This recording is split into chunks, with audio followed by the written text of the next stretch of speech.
क्योंकि वो समय आप बोल रहे थे, फिर मैंने बीच में डिस्टर्ब करना अच्छा हाँ, नहीं होता।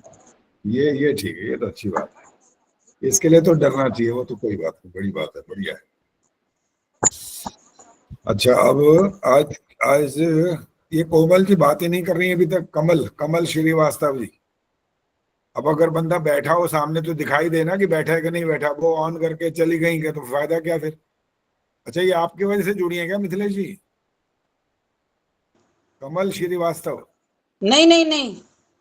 तो किसने जुड़वाया?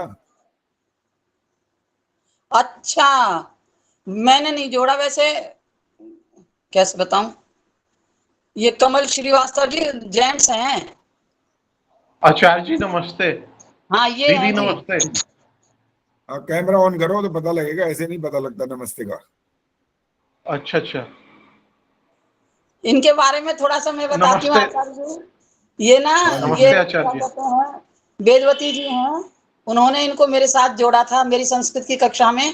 फिर इनको अच्छा मंत्र अच्छा, पढ़ने का ना बड़ा शौक है। ठीक और है। ये ब्रह्मचारी हैं जी। अच्छा अच्छा, बहुत बढ़िया। तो सीपरी अब बाजार झांसी आर्य अब समाज ये से जुड़े बताएंगे हैं सब हम। कुछ। नमस्ते जी, ठीक है। सीपरी बाजार आर्य समाज झांसी जो है उससे जुड़े हुए हैं हम। अच्छा अच्छा, हर समय झांसी से। झांसी भी जी मैं जी गया हूँ, बीना गया हूँ, झांसी गया हूँ। जी और जी जी जी। इस तरफ भी महारा इधर अपना कौन सा, मतलब ये सारा इस तरफ साउथ में और नॉर्थ में, ईस्ट में, वेस्ट में, सारा पूरा इंडिया में घूमा हूँ।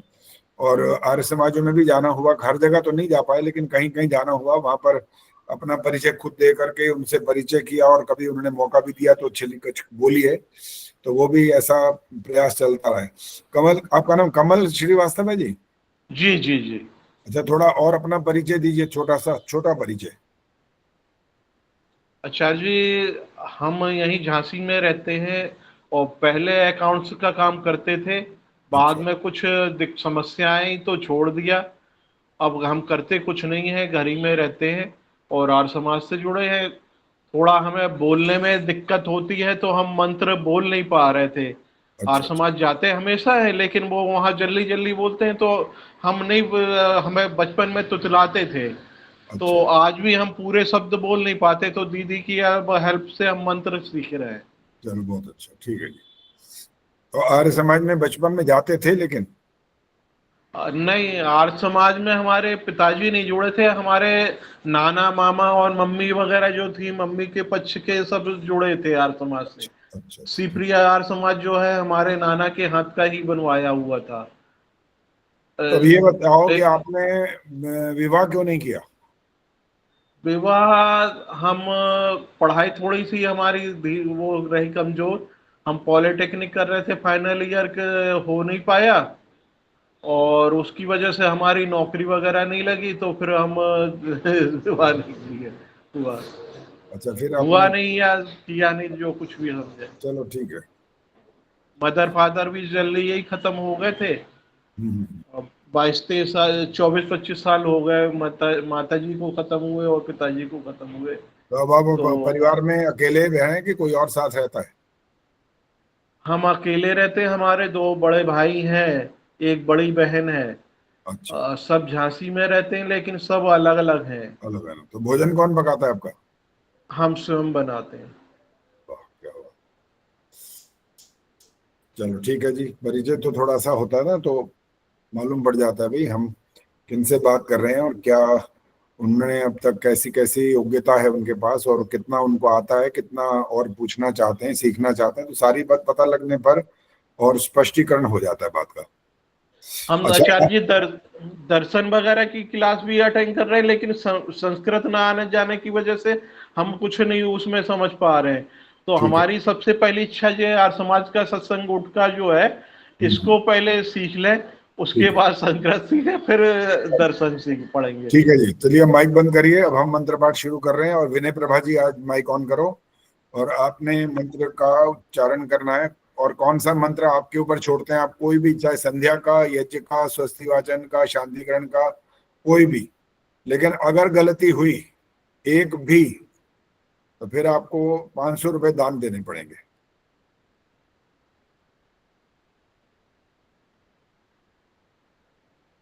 माइक ऑन मैं करके तो बोलिए। आते ही नहीं है। आपको नहीं दंड मिलेगा, आप चिंता ना करो। अभी तो आपने सिर्फ सीखना है। अभी ये बाकी जितने 3 साल से सीख रहे हैं, ये तो खैर विनय प्रभा जी तो 3 साल से नहीं सीख रही हैं, लेकिन जो पहले से सीख रहे हैं और वो गलती करते हैं, तो उनको कहा गया है कि आप पुण्य कमाना शुरू करो। एक गलती पर 500 रुपए दंड मिल जाता है। यहाँ पर वो दान करते हैं, मेरे को नहीं करते, वो आर्य समाज में या गुरुकुल में करते हैं, तो उनको भी पुण्य का लाभ मिल जाता है। विनय प्रभा जी बताओ कौन सा मंत्र बोलने वाले हो? ये स्वस्ति वाचनम का 26वां बोल दूं हुक्म? हाँ बोलिए, चलिए ठीक है। देखकर बोल रहे हैं? हाँ जी। अच्छा ठीक है, बोलिए। को अभी उतना टाइम नहीं हुआ ना हुक्म आपकी क्लास में, इसलिए कोई बात नहीं, बोलिए। ओम तमीशानम जगतस्तस्थु शष्पतिम धियञ्जिन्वमवसे भूमहे वयम् पूषा नो यथा वेदसाम सत्वृधे रक्षिता पायुर्दब्धः स्वस्तये। बोला ठीक है, लेकिन जो पायुर्दब्धः बोलना चाहिए ना, ध, ये नहीं आया अभी। कोई बात नहीं, इसके लिए दंड नहीं मिलेगा, लेकिन आधे अक्षर वाले ठीक बोले हैं, और जो आपकी मात्राएं थी वो भी ठीक है। ये एक आध जगह और भी था जहां पर वो स्पष्टीकरण कम है। मैंने आपको सबको ये बात बता रखी है, फिर बता रहा हूँ, और ये बात बताते ही रहेंगे बार बार कि जब आप ये जो शब्द बोलें, सुनने वाला दोबारा ना कहे कि ये जरा बताना क्या ध बोला था कि द बोला था। बस ये जब आपका स्पष्टीकरण हो जाता ना बोलने में, तो आपको उच्चारण समझ लो आ गया। और अगर वो बार बार कोई पूछता रहे, तो इसका मतलब वो आप स्पष्ट नहीं बोल रहे हैं, वो उसमें कोई ना कोई अशुद्धि हो रही है। तो अगले से और आगे से ध्यान रखिए, जो ध की जैसे तब ध जो है वो क्लियर हो। कभी कभी ध और द जब इकट्ठे होते हैं ना, चा भी धा, जो धा बोला जाता है चा भी धा तपस, तो उसमें जो धा ये वाला बोलना होता है, इसमें दो मिले हुए हैं, द आधा है और ध पूरा है। तो वहां पर बल लगना चाहिए, लगेगा कि ऐसे जैसे फटाक से कुछ बोलता है ना, वो आना चाहिए। ऐसे नहीं बोल सकते चा भी धा तपस हो, गलत हो गया ये। चा भी धा बोले तो सिर्फ लगा कि ध लगा है, ध और ध मिला हुआ नहीं आया, इसलिए वो गलत कहलाएगा। चलिए ये वाली बात तो हो गई। अब अभी भी प्रेम जी जुड़ी है कि नहीं, बताओ। अब क्या नाम, आदर्श बोलो, जुड़ी है? हाँ जी, हाँ जी, जुड़ गई आचार्य जी। आओ जी प्रेम हंस जी, आइए फटाफट। कल जो परसों आप कहना चाह रहे थे वो शुरू करो, क्या है?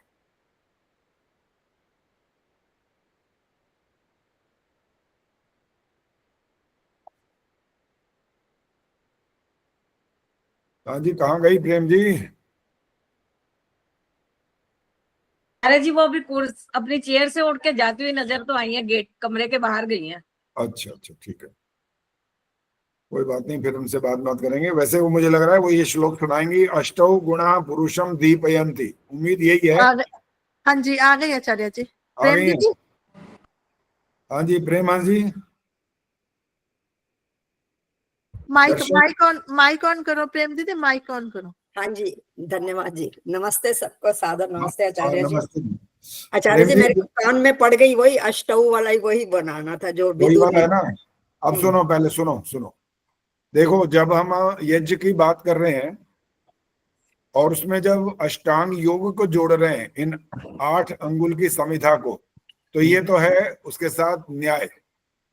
अब ये अष्टौ गुणा पुरुषम दीपयंती वाला जो है, ये थोड़ा थोड़ा धीरे धीरे और उधर चला जाता है। ये गुणों की बात तो हम कर रहे हैं, लेकिन इसका 8 संविधाओं से ज्यादा संबंध नहीं बन रहा।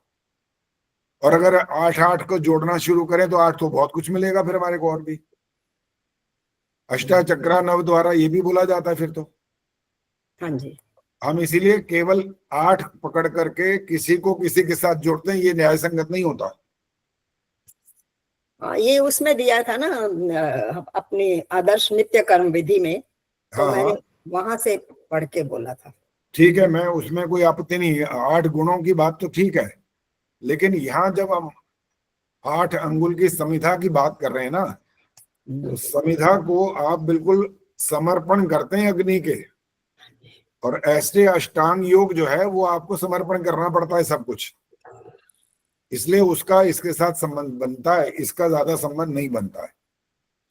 इसलिए अब इस श्लोक को यहाँ पर संबंध इसका नहीं जोड़ेंगे हम। ठीक है जी, धन्यवाद। चलिए अब आगे की जो बात हम कर रहे हैं, जो इस यज्ञ के अंदर जो एक मंत्र को 5 बार बोलते हैं, अब हाथ खड़ा करना है, वो किसको पता है वो मंत्र कौन सा होता है 5 बार बोलते हैं। माइक बंद रखना है, माइक तब तक ऑन नहीं करना जब तक आपका नाम ना बोले। चंद्रकांता जी, आता है आपको ये मंत्र? जी। सुनाओ। ओम आयंत इद्म आत्मा जात वेदस्ते नेधस्व वर्धस्व चिद् वर्धया चास्मान् प्रजया पशुर्भि ब्रह्मवर्चसे नानाधेन समेधया स्वाहा इदम अग्नये जातवेदसे इदन्न मम। कितनी गलतियां हुई हैं पता लगा है?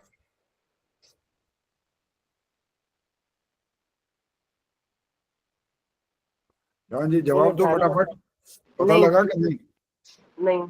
नहीं पता लगा। 4 से ऊपर गलतियां हो गई आपकी ये। और लगने में ऐसा लगता है ना कि ठीक तो बोल रहे हैं, क्या गलत हो रहा है इसमें? सब ठीक लग रहा होता है, ठीक लग रहा होता है, लेकिन ठीक होता नहीं है। जहां पर मात्रा ना हो वहां पर आवाज मात्रा वाली नहीं निकलनी चाहिए पहले तो।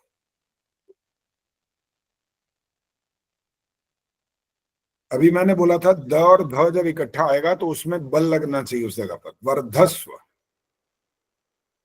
और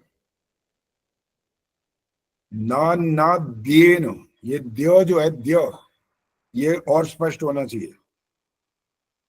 और आपने बाद में क्या किया कि शुरू में जो मंत्र की गति थी वो तो ठीक चल रही थी, फिर आगे आपको लगा कि पता नहीं ये स्पीड कम है, शायद आपने बढ़ा दी आगे।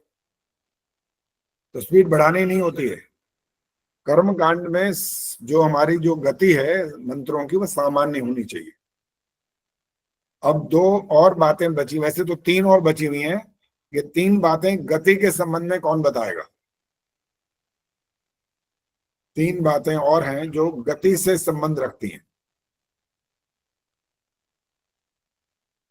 अभी हाथ तो खड़ा नहीं है, सविता ने हाथ खड़ा कर दिया। सविता बोलो जी। जैसे ऋग्वेद जो है विज्ञान का है, तो उसमें स्पीड थोड़ी ज्यादा रखते हैं, तेज गति से बोलते हैं।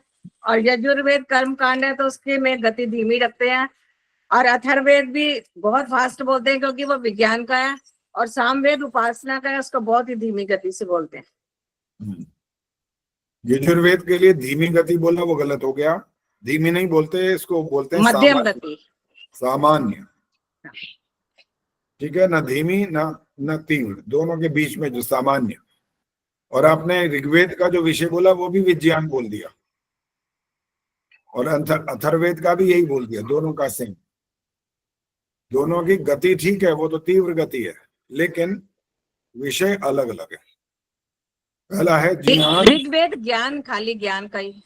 हाँ अब ठीक है।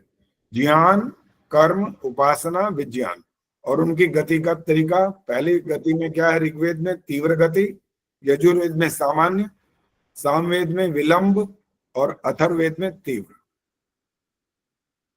कारण भी आपको पता होगा, कारण बाद से आपने कहा सामान्य गति इसलिए होती है कि कर्म में गति न धीमी हो न तेज हो।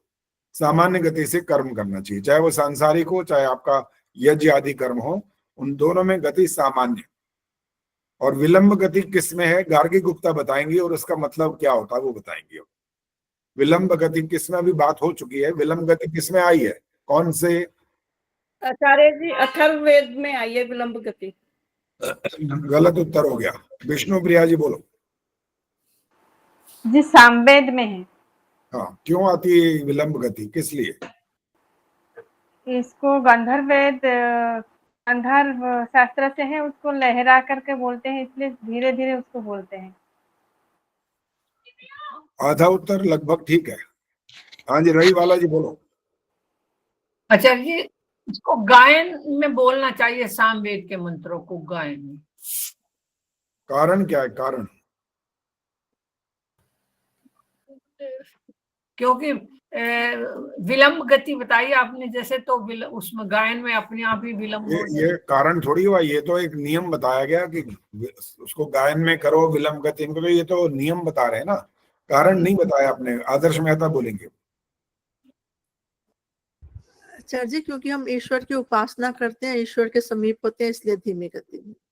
उपासना यानी भक्ति, उसके अंदर लीन होना चाहिए, उसके अंदर आपको खो जाना चाहिए, आंखें बंद होनी चाहिए वहां पर। इसीलिए जब परसों बात हो रही थी तो मैंने कहा जब ब्रह्मयज्ञ करते हैं उसके 2 भाग थे। संध्या जब आप करते हैं तब आपको आंखें बंद करनी होती हैं और मंत्रों का उच्चारण भी नहीं करना होता। और ब्रह्मयज्ञ में जिसका दूसरा भाग जो है वो है वेदों का पठन पाठन आदि है, वहां पर आप तो आंख खोल करके पढ़ेंगे और उन मंत्रों के अर्थों पर विचार करेंगे, तब जाकर के आपका पूरा ब्रह्मयज्ञ वो कहलाता है।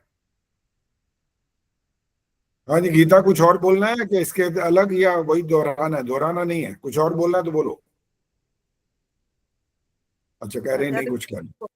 यही बोल रही थी मैं कि लीन होकर के दोबारा वो नहीं बोलना। गायन का जो सामवेद का मतलब है जहां पर, वहां पर आपको विलंब गति से गाने का अर्थ होता है अब बहुत आराम से काम करें, बोले आपका जो मन है वो वहां पर टिकना चाहिए। और जैसे संगीत में आनंद आता है ना, अच्छा लगता है सबको, तो उसी प्रकार से मंत्रों का गायन वैसा आप करें, और मंत्रों का गायन न करें और वैसे उपासना करें, कोई मंत्र ना बोलें, और उसमें भी आपको फिर भी कुछ ना कुछ सहायता तो लेनी पड़ेगी। कहाँ टिकाएंगे मन, किस जगह? कोई चीज तो होगी ना। तो उसमें पूरा ऐसा आपको वातावरण अपना तैयार करना होता है कि आप दुनिया से अपना जो संबंध है वो रोक दें, छोड़ दें, तो तोड़ दें उसको थोड़ी देर के लिए। लेकिन मैंने जिनको संध्या करते हुए देखा है ना, या माला लेके जाप करते हुए देखा है, वो तो चलते फिरते देखा है, चलते हुए फिरते हुए, बातचीत भी करते हुए। कोई कोई यूं भी कर देता है कि नहीं बोलना नहीं है, लेकिन ये सब हो क्या रहा है? ये ऐसे करना भी है क्या है? दूध को देख रहे हैं उबलने तो नहीं वाला, वो संध्या थोड़ी होती है फिर। कि एक ने बोला, बड़ा तर्क दिया बड़ा कमाल का, कहले आचार्य जी अगर हम रोटी बनाते बनाते ये जाप करते चले जाएं तो फिर इसमें नुकसान क्या है? अच्छी बात है ये तो, संगीतार्य बताएंगे कितनी अच्छी बात है ये। बात का है आचार्य जी, अच्छी बात नहीं है। क्यों नहीं है वही बताना है ना, फिर क्यों नहीं है? मतलब वैसे करने में तो कोई बुराई नहीं है, जब टाइम दिए तो कर भी सकते हो है, पर रोटी बना रहे हैं वो उधर रोटी में भी ध्यान है, इधर जाप में ध्यान है, दोनों काम ढंग से होंगे ही नहीं। देखो जब बच्चा स्कूल में जाता है वहां पर हर बात का नियम होता है, खेलने के लिए जाए खेलेगा, वहां पर पढ़ने के समय पढ़ेगा, प्रैक्टिकल का टाइम में प्रैक्टिकल करेगा, कक्षा में बैठ करके मैम कुछ बता रही है, सर बता रहे हैं तो सुनेगा ध्यान से, उसको नोट करेगा। तो भोजन करना कोई गलत थोड़ी है, लेकिन उनके क्लास में बैठ के भोजन थोड़ी कर सकता है वो। क्लास चल रही है, वो रोटी खा रहा है और मैडम कह रही है क्यों बेटा ये रोटी? कह रोटी खाने से ताकत आती है। मैडम आप क्या बात कर रहे हो? तो ताकत निकाल दी 1 मिनट में उसकी कि अच्छा रोटी खाने से ताकत आती है तो यहीं खाएगा। रिसेस किस लिए दी जाती है आपको? अर्थात जिस समय जो कार्य करना उचित है वही करना होता है, तब जाकर के उसका लाभ होता है, अन्यथा लाभ नहीं होता उसका। कहने को बेशक थोड़ा थोड़ा कुतर्क के रूप में कह सकते हो क्या कि भाई वो कम से कम भगवान का नाम ले रहे हैं, ये कर रहे हैं, जाप कर रहे हैं, गायत्री मंत्र बोल रहे हैं, ओम बोल रहे हैं, हम बड़े मधुर गीत गा रहे हैं, इसलिए सब भोजन में इसका संबंध जुड़ता जा रहा है। कहने को बहुत ठीक कहा जाता है, ये वास्तव में ऐसा होता नहीं है। एक समय में एक काम करो, और ऐसे भी मन के लिए कहा गया मन एक समय में एक ही काम करता है, 2 नहीं कर सकता, किसी भी हालत में नहीं करता। कहने वाला कहता है हम टीवी भी देख रहे हैं रोटी भी खा रहे हैं, वो तो दोनों काम रहे लग रहा है, लेकिन जिस क्षण में वो दृश्य देख रहा होता ना, उसको रोटी का अंदर स्वाद नहीं पता लग सकता उसका। और कई बार ऐसा भी होता है जब हम यूं देख रहे होते हैं ना और बच्चे को पकड़ लेते हैं, ओए खड़ा हो, बता क्या कहाँ देख रहा है, क्या देख? कहता कुछ नहीं। अरे देख उधर रहा है, बताना क्या देख रहा है?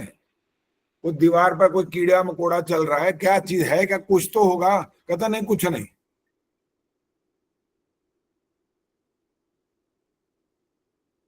तो जब आपका मन एकाग्र करना हो ना, तो ये सारी दुनिया भर की सब चीजों को हटाना पड़ता है। आप ना बातचीत कर सकते हैं, ना आंखें खोल सकते हैं। एकाग्रचित होकर के आंखें बंद करके आप ईश्वर का ध्यान करें, आपको मंत्र बोलने की भी जरूरत नहीं है। आचार्य जी एक प्रश्न था। हाँ करो। आचार्य जी जैसे सुनते हैं ना कि वो मीरा मगन हो गई भजन में गाते गाते, तो ये क्या वास्तव में होता है ऐसे? मगन होने का क्या अर्थ निकाल रहे हो? वो भी किसी के ध्यान में मगन होना। अब वैसे अगर कुल मिलाकर के सिद्धांतिक चर्चा पर आ जाएं तो मीरा का जो उसका कार्यक्रम है वो सारा का सारा वेद विरुद्ध है।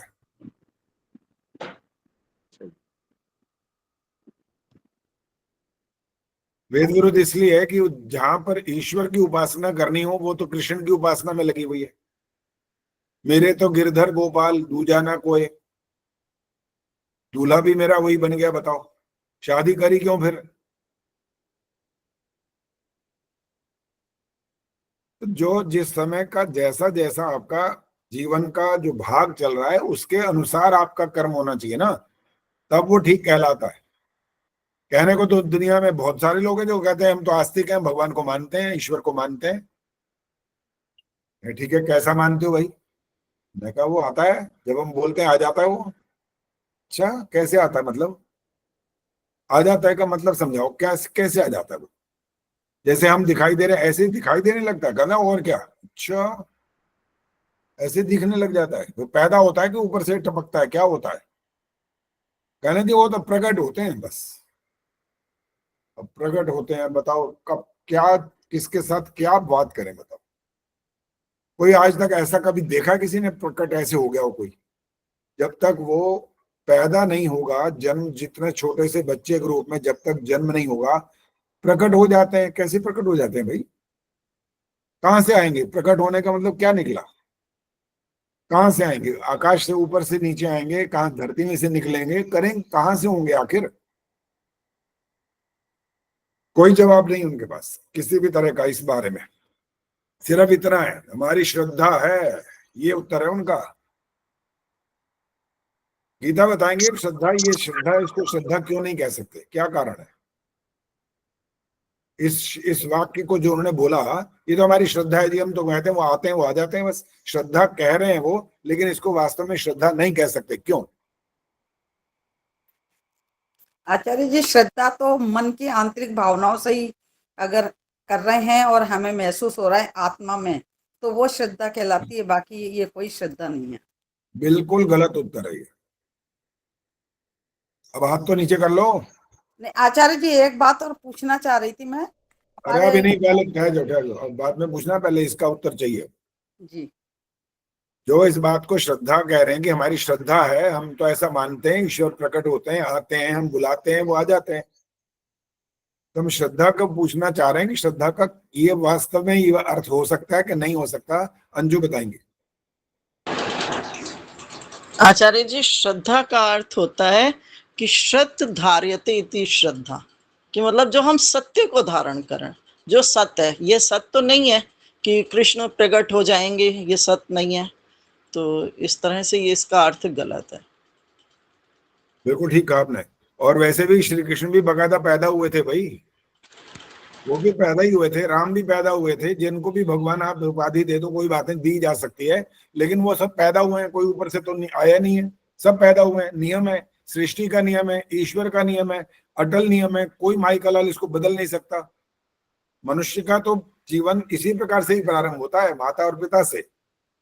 वो कहीं और से ऐसे नहीं आ सकता, कहीं से भी पांचों तत्वों में से नहीं आ सकता। लेकिन एक बात ऐसी होती है जब वो बिना माता पिता के आता है, वो कब होता है?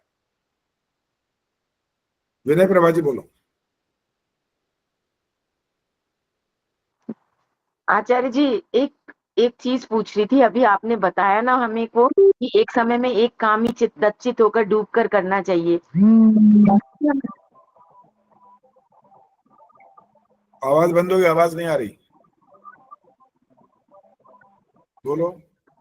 हम को विवेकानंद जी परिव्राजक साहब के शिविर में गए थे, तो शाम को भ्रमण के साथ मंत्रोच्चारण भी करते थे, तो वो सही है नहीं? वो सिखाने का तरीका है वहां पर। जब आप सिखाते हैं ना कोई चीज तो बोलना ही पड़ेगा। आप अच्छा सर्वांतर्यामी थोड़ी है कि वो आपके मन में भी घुस के आपको सिखा देंगे, वो तो केवल ईश्वर है बस, बाकी कोई नहीं है। वो सिखाने का तरीका है। मंत्र का उच्चारण भी जब आप बच्चों को अपने घर में संध्या आदि सिखाते हैं तो बोलो, वहां बोलना ही पड़ेगा, और कोई इलाज नहीं है। 2 साल का बच्चा कोई संस्कृत थोड़ी पढ़ लेगा, पुस्तक नहीं पढ़ सकता वो, लेकिन आप सुना सुना करके, मैं खुद अपना प्रमाण हूं इस बात का। मैं तो 2 साल का था, मेरे को तो सारी संध्या याद हो गई थी, सुन सुन के ही सीखा ना मैंने, किताब थोड़ी पढ़ सकता था। मेरा प्रश्न कहाँ गया? मेरे प्रश्न को ही आपने गायब कर दिया। वो कहाँ गया मेरा प्रश्न? किसको याद है? सविता ने हाथ खड़ा किया। सविता, प्रश्न क्या था और उसका उत्तर? आचार्य जी कि वो बगैर माता पिता के कैसे आते हैं? वो सृष्टि के आरंभ में, और उसका एक नाम होता है। क्या नाम होता है इस चीज का? जब सृष्टि के प्रारंभ में बिना माता पिता के आते हैं तो इसको क्या कहते हैं? सुषमा अमैथेनी सृष्टि। शब्द गलत बोला, ठीक नहीं बोला। सुषमा सरदाना बोलो। मैथुनी। अमैथुनी सृष्टि ये होती है। वो जब ईश्वर मनुष्य को पैदा करता है प्रारंभ में, सृष्टि के प्रारंभ में, वहां बस एक नियम है ये वाला, और उसके बाद ये नियम भंग हो जाता है, समाप्त हो जाता है, क्योंकि आगे उसने व्यवस्था बना दी। तब माता और पिता, वो पहले तो माता पिता नहीं होते, पुरुष और स्त्री होते हैं, उनके संयोग से फिर संतान पैदा होती है। प्रारंभ में नहीं हो सकती। प्रारंभ में क्यों नहीं हो सकती? इसका उत्तर कौन देगा? क्यों नहीं हो सकती ऐसा? प्रारंभ में ऐसा क्यों नहीं हो सकता? तो धीर बताएंगे। नहीं पता आचार्य जी। हाँ जी, विष्णु प्रिया जी, ये बताओ। जी आचार्य जी, पहले तो कोई होते नहीं थे, सृष्टि रचना तो पहले होगा, मनुष्य होंगे तो उनका लालन पालन, उनका खाना, वो सब तो होगा नहीं, तो इसलिए ईश्वर ने उनको बड़े होकर के देते हैं। अभी थोड़ा सा ट्रैक से हटके आप आगे चले गए। मैंने ये वाला कुछ और बात पूछी है। चलो चंद्रकांता जी बोलेंगे।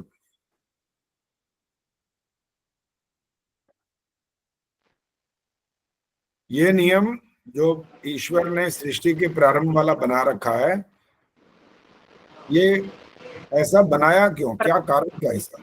इस प्रलय के बाद जब आएंगे तो बड़े होकर अमैथुनी सृष्टि से ही आएंगे ना। कोई क्लियर नहीं हुआ, दोबारा बोलो, दोबारा बोलो। जी, प्रलय के बाद जब उत्पत्ति होगी तो वो अमैथुनी सृष्टि से ही होगी ना। चलो वैसे कोई बात नहीं, गलत नहीं है उत्तर, ठीक है, लेकिन मैं चाह रहा हूँ बच्चों को जब और इस बात को और स्पष्टीकरण जब तक नहीं करेंगे ना, उनके पल्ले बात नहीं पड़ेगी। अभी अमैथुनी शैथुनी उनको समझ में नहीं आती है क्या मतलब होता है। सुखवर्षा जी बोलिए। जी आचार्य जी, अभी सृष्टि बनी नहीं है तो अगर तो मतलब वो मैथुनी सृष्टि उस विधि से तो हो ही नहीं सकता ना। अगर मान लो बिल्कुल छोटे बच्चे पैदा कर दें तो उसका लालन पालन कौन करेगा? तो सृष्टि के प्रारंभ में इसके अलावा और कोई वो ही नहीं है। सुषमा सरदाना जी बोलिए। अगर आचार्य जी सृष्टि प्रारंभ में ही मैथुनी सृष्टि से हो तो सिर्फ एक आदमी और एक पुरुष होगा, और उससे फिर जो संतानें होंगी वो आपस में यदि विवाह करेंगी तो वो भाई बहन का रिश्ता होगा। तो उसमें ठहरो, आपने ये क्यों कह दिया कि वो एक स्त्री और एक पुरुष हो जाएगा? ये क्यों कहा? ये कोई कहीं पर वेद में लिखा है क्या ऐसा? एक ही होगा? नहीं आचार्य जी, वेद में नहीं लिखा। अगर मैथुनी सृष्टि से अगर कहा जाए कि उससे ही होता है तो एक ही बनाएंगे या 2 बनाएंगे, जो भी होगा, तो वो आप में जो उनका। अभी फिर ठहर जाओ, ये 1 या 2 बना सकते हैं तो हजारों नहीं बना सकते फिर? इसीलिए तो ईश्वर ने प्रारंभ में बहुत नहीं, ये अब आपका लॉजिक अलग चला गया फिर। अब अच्छा, इसीलिए नहीं, जब आप 1 या 2 मान रहे हो, एक पुरुष और एक स्त्री बना दिया उसने, तो मैं क्वेश्चन कर रहा हूँ वहां पर 1-2 अगर बना सकते हो, हजारों क्यों नहीं बना सकता फिर? नहीं, हजारों बना सकता है आचार्य जी। मैं ये कहना चाह रही हूँ कि अगर वो तो ईश्वर ने प्रारंभ में बहुत सारे स्त्री पुरुष बना दिए और युवा बना दिए, तो उसके बाद मैथुनी चला। अगर शुरू से मैथुनी वाली तरफ चलेंगे तो या तो वो एक दो बनाएंगे, क्योंकि तभी उसमें वो सारे नहीं, यही आप यही गलती करते हो। अगर मैथुनी वाली बात करेंगे तो एक दो बनाएंगे, ये गलत हो गया ना। यहाँ पर एक दो बनाएंगे तो कैसे बना देंगे? एक दो बना सकते हैं तो हजारों भी बना सकते हैं फिर तो फिर आचार्य जी प्रारंभ में मैथुनी हो ही नहीं सकता। प्रारंभ में सृष्टि की रचना में अमैथुनी ही चलेगा, तभी बहुत सारे लोग होंगे और उनका आपस में वो ठीक है, वो तो ठीक है कि अमैथुनी ही चलेगी। पहली बात, अगर हम मैथुनी वाली बात शुरू कर दें तो पहला इंसान, चाहे वो 2 हो या 1000 हो, वो आएंगे कहाँ से आएंगे? ये भी सोचने की बात। अब एक बच्चे को जब पूछा था भी हमें बोलना किसने सिखाया, उसने कहा मेरी मम्मी ने सिखाया। मैं तेरी मम्मी को किसने सिखाया? क्या उसकी मम्मी ने। मैं कहा चल पीछे और चलता जा। सबसे पहले जब प्रारंभ होगा तब अब यहाँ आकर के रुकता है। वो कहता हाँ अब कैसे, और कुछ जवाब नहीं सूझे ना तो सबके पास एक ब्रह्म वाक्य तैयार होता है। उसने सिखाया और किसने सिखाया और कौन होगा सिखाने वाला? ये तो एक रटा रटाया वाक्य होता है। लॉजिकली नहीं समझा सकते कि ईश्वर ये काम कैसे कर देता है। इसलिए प्रारंभ में माता और पिता, जिसको मैथुनी सृष्टि जहां से प्रारंभ हो जाती, वो नहीं हो सकता, संभव ही नहीं है। वो ऐसा नियम है कि जैसे ही आप माता पिता की बात करोगे कि माता पिता आ गए, तो भाई माता पिता तो पहली बात आ ही नहीं सकते कि उनका बच्चा तो है ही नहीं। अभी माता पिता कहां से बन गए? वो पुरुष और स्त्री हो सकते हैं, नर और नारी हो सकते हैं। और हमारा जो वैदिक सिद्धांत है वो ये कहता है कि ईश्वर ने सृष्टि के प्रारंभ में हजारों युगल पैदा किए, पुरुष और स्त्री। क्योंकि अगर वो दूसरे मतांतरों की तरह माने एक ये आदमी और एक औरत, तो फिर जो आप बोल रहे थे वो तो सारा गलत होगा कि उनके बच्चे जो होंगे सब भाई बहन कहलाएंगे सगे, और आगे भी भाई बहन ही चलते रहेंगे फिर तो। इसलिए वो वैज्ञानिक तथ्य नहीं है, वो बिल्कुल गलत है। लॉजिक से देखो, चरित्र की दृष्टि से देखो, एक व्यवहारिक दृष्टि, सब तरफ से गलत है। साइंटिफिक भी गलत है। इसलिए केवल मात्र वैदिक सिद्धांत ये कहता है कि ईश्वर मनुष्य को जब प्रारंभ में पैदा करता है उसके माता पिता नहीं होते। सबका माता पिता, बंधु, सखा, सब कुछ ईश्वर ही होता है वो, क्योंकि उसका शरीर नहीं होता। बिना शरीर के वो इनको उत्पन्न करता है। अब प्रश्न ये, विष्णु प्रिया जी बताएंगे वो आते कहाँ से? ये जितने भी मनुष्य पैदा होते हैं कहाँ से आते हैं? वो नहीं पता है सर जी, ये मैं पूछने के लिए बोल रहे थे। जैसे ये है इसीलिए मैं भी पढ़ लेता हूँ ना कि कौन क्या पूछना चाहता है, पता लग जाता है कि वो कहाँ से आए होंगे आखिर। चलो रवि बालाजी बताएंगे। रवि बालाजी बता रही है। आचार्य जी, पृथ्वी से सबसे पहले मनुष्य पैदा हुआ, पृथ्वी की कुक्षी से फिर वो सब वहां ऐसा वातावरण बन जाता है जिससे मनुष्य पैदा होता है। बिल्कुल ठीक उत्तर है, पृथ्वी से ही पैदा हो सकते हैं वो। अब इसको हम थोड़ा सा और विस्तार करेंगे ताकि और एक एक थोड़ा तर्क वितर्क करते हुए चलेंगे कि हमारे कुल मिलाकर के 5 तत्व होते हैं जी। तो आकाश है। आकाश सबसे पहले, तो आकाश से तो टपक नहीं सकते हो, तो मर जाएंगे वैसे ही। आकाश के बाद है वायु, हवा। हवा से उड़ते हुए कहां से आ जाएंगे? तब भी गिरेंगे, मरेंगे, टूटेंगे, फूटेंगे, खत्म हो जाएगा जीवन। फिर उसके बाद है अग्नि तत्व, कि अग्नि में से, आग में से पैदा तो पहले ही जल जाएंगे। और उसके बाद है जल। जल के जीव तो हम है ही नहीं वैसे भी, जल के जीव तो और हैं, वो तो वहीं जिंदा रह सकते हैं। अब एक तत्व बाकी बचता है बस। और इसका उत्तर अब इस प्रकार से ढूंढ लेना चाहिए कि कुल मिलाकर के 5 व्यक्ति हैं और 5 व्यक्तियों में से एक के पास है वो चीज बस, और चारों की आपने तलाशी ले ली है। लॉजिक कहता है कि वो नहीं हो सकता, आकाश से टपक नहीं सकते, वायु में तैरते हुए नहीं आ सकते, अग्नि में जल जाएंगे, और वो जल के अंदर रहने वाले भी नहीं है, मर जाएंगे वैसे ही डूब करके। तो ये पृथ्वी एक बचा, तो ऑटोमेटिक उत्तर आ गया कि पृथ्वी में से पैदा हुए। और वैसे भी पृथ्वी में से बहुत कुछ पैदा होता ही, आज भी होता है, और शुरू में भी ऐसे ही हुआ था। एक बच्चा फिर भी कहता है पृथ्वी में से कैसे पैदा हो गए? बाकी चीजें पैदा हुई हैं कि नहीं हुई हैं? अच्छा चलो 1 मिनट के लिए मान लेते हैं तुम्हारी बात कि पृथ्वी से भी पैदा नहीं हुए, तो कहां से आइए बताओ। चलो हम 1 मिनट के अपनी हार मान लेते हैं। तुम्हारे को जितवाना चाहते हैं, तुम उत्तर दो फिर। अब हमने तो लॉजिकली उत्तर दिया बाकायदा कि इन 5 तत्वों में से और कुछ है नहीं, वो 4 में से आ नहीं सकता, यहीं से आ सकता है, और पैदा तो यहां से होता ही है सब कुछ, क्योंकि प्रारंभ करना है ना, इसीलिए इसका नाम अमैथुनी सृष्टि कहा जाता है। और ये ईश्वर ही कर सकता है, आप और हम नहीं कर सकते।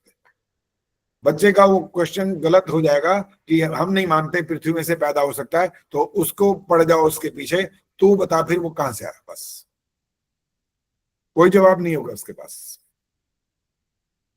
क्योंकि ऊपर से कोई गिर नहीं सकता ऐसे, क्योंकि माँ बाप आ गए तो अभी तो है ही नहीं भाई, माँ बाप कहाँ से आ गए, माँ बाप आएंगे तो फिर पैदा, क्वेश्चन खड़ा होगा वो कहाँ से पैदा हुए, फिर उनके माँ बाप ढूंढते रहोगे। तो इसलिए अमैथुनी सृष्टि कहलाती है ये, जो ईश्वर ही पैदा करता है, और उसके बाद मैथुनी सृष्टि प्रारंभ होती है। और वो कितने लोग होते हैं संख्या में तुम नहीं गिन सकते, लेकिन वो हजारों की संख्या होती है।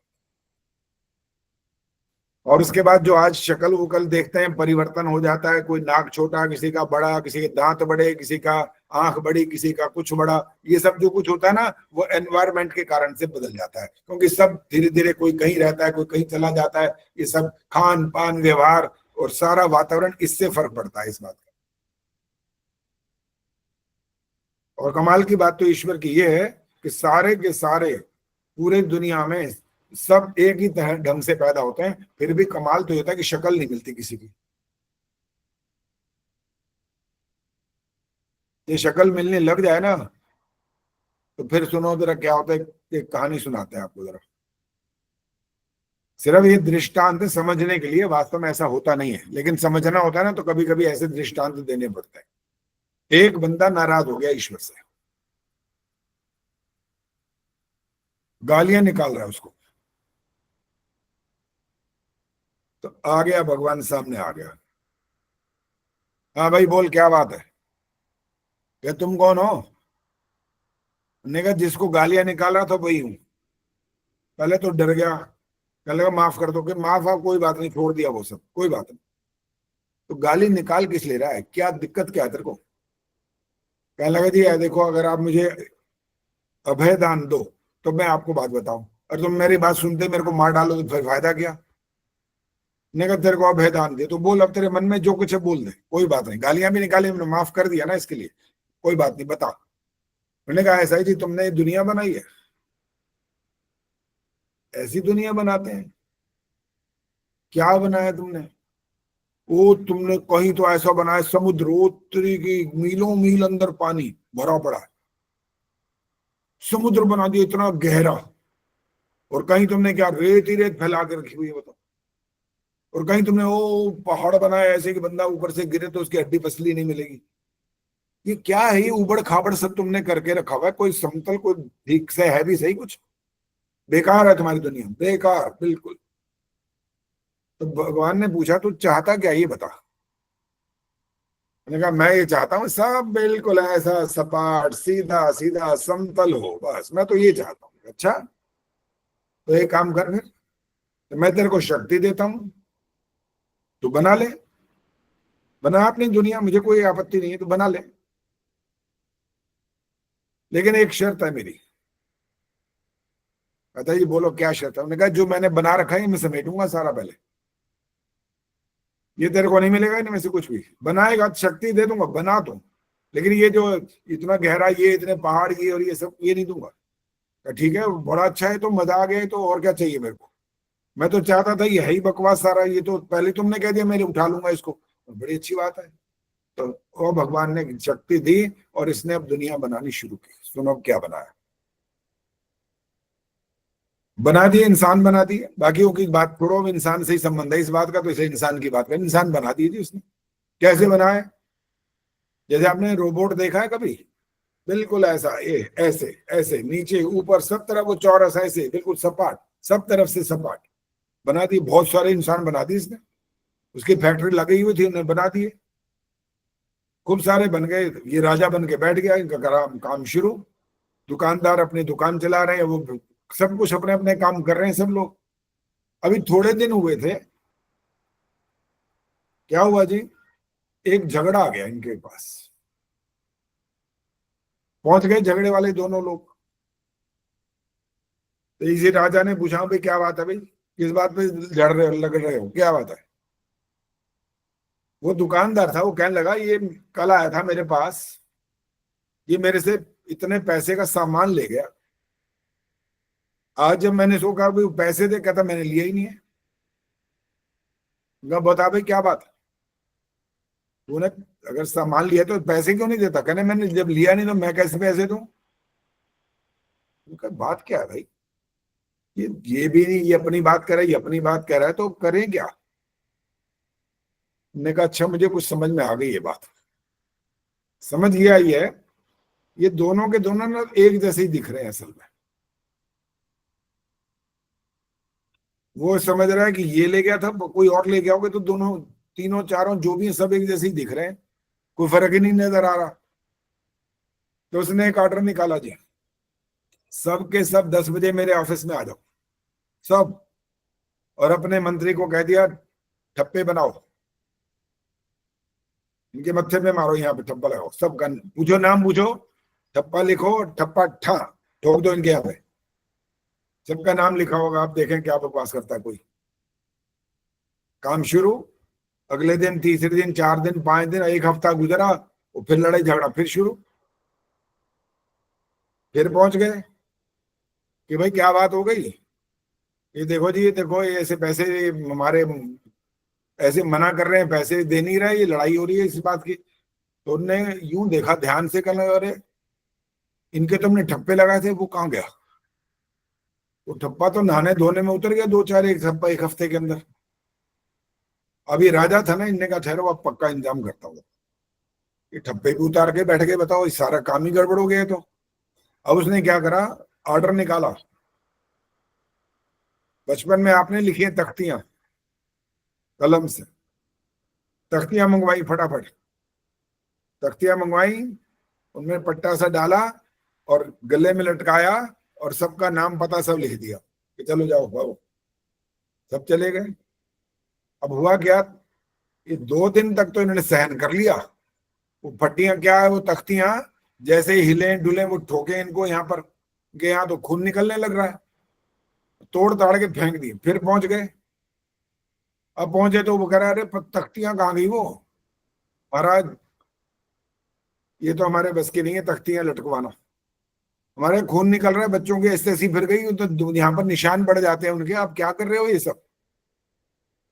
अब इसने क्या किया जी, वो तंग आ गया इन सारी बातों से। अब फिर उसने आवाज लगाई भगवान को, ऐसे हाथ जोड़ के बोल रहा भगवान। भगवान फिर आ गए, क्या भाई क्या बात, ये कर रहा है, माफ कर दो, गलती हो गई मेरे से। मैंने तो सोचा था कि मैं बनाऊंगा दुनिया, मैं अपना फर्स्ट क्लास करूंगा, और आपने भी मेरे को शक्ति दे दी कि बना ले, लेकिन मेरे तो 4 हफ्ते तक नहीं चली, और आपकी बनाई हुई दुनिया तो 4 अरब 32 करोड़ साल तक चलती है।